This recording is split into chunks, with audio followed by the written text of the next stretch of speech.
सिंध की सीनियर वजीर शर्जील इनाम मेमन ने कहा है कि आइन बनाना और कानून साजी करना पार्लियामेंट की जिम्मेदारी है। आइन पाकिस्तान के मुताबिक पार्लियामेंट सबसे सुप्रीम इदारा है।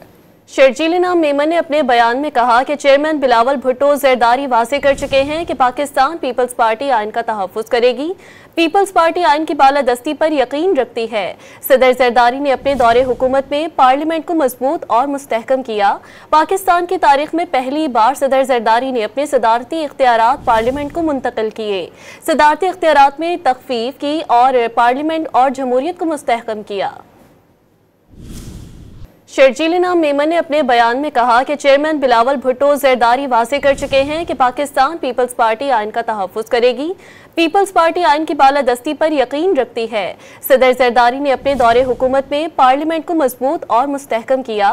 पाकिस्तान की तारीख में पहली बार सदर जरदारी ने अपने सदारती इख्तियारात पार्लियामेंट को मुंतकिल किए। सदारती इख्तियारात में तखफीफ की और पार्लियामेंट और जमहूरियत को मुस्तहकम किया।